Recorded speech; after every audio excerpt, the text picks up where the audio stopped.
Every day you sort of introduce yourself to the epicness of our mountains here in the valley, but today I'm real happy to introduce you to some of our truly epic locals. We've got Schiller and Axel and Bram, Lloyd here, and you guys are doing an amazing trip this summer. Very excited about it.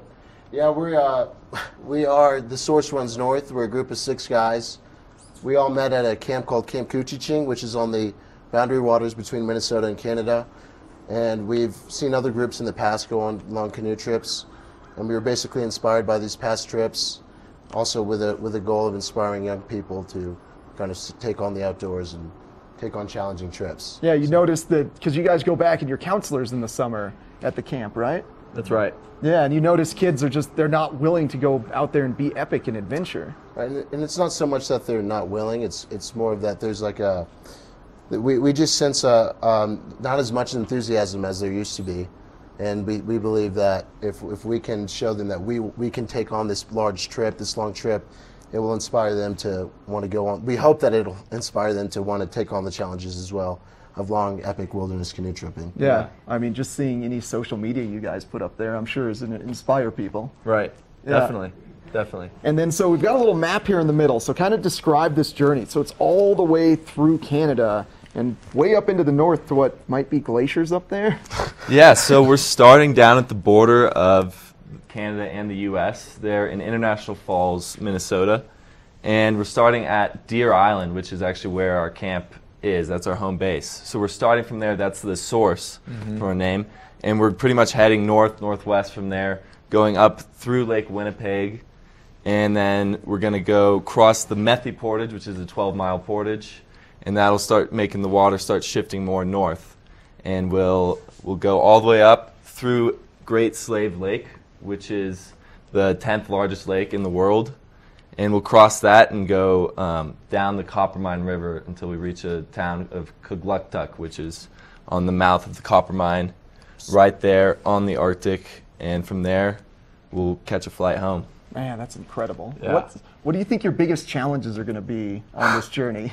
Well, it's 2,800 miles. It's 4 months long. It's going to take us 4 months. We're leaving as soon as the ice is out, and we're going to hopefully arrive in Kugluktuk early September as soon as the freeze is setting in. So it's a lot of time together.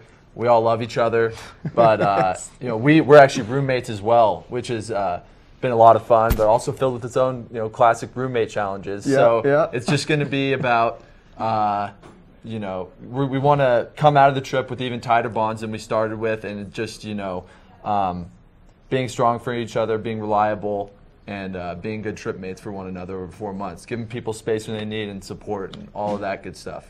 And so that means the trip's not only inspirational for the kids, but that's just setting great morals and being great role models, showing like how to properly interact with people, especially in like tight, confined spaces, and stay lifelong friends. Right. Absolutely. Yeah. It's such a unique journey, and the inspiration of it, not only inspiring kids, but you're also doing some donations and fundraising for future trips. Yes. So we've had a big fundraising effort, and we've had a lot of very generous people contribute to our trip, including different organizations, and we're unbelievably grateful to have them. And so our primary fundraising effort is completed. However, now we have a secondary Arctic gear tripping fund for the Camp Coochie-Ching that we're fundraising for to allow other trips to go out on these kind of epic canoe trips in the future. And where can people donate there if they want to? That would be on the sourcerunsnorth.com, our page, and there's a little tab there, donate. Yeah, I was checking that website out earlier today. Once your trip gets started, it looks like you guys are going to start posting photos on there. Any special like Instagram accounts that people should follow?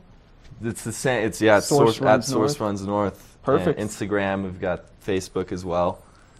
We've been trying to keep up with that post and keeping people in the loop in terms of how the planning's going. Yeah. But yeah, once we actually get going, we actually have another local here, John Jessup, who will be kind of our liaison. We'll try to send him some content every time we kind of go through a more populated area and get access to some computer or something. Send him some photos, send him journal entries, and he can post them to updates. Yeah. All right. Well, thank you very much, guys, for coming on. Good luck on your trip. Truly epic locals.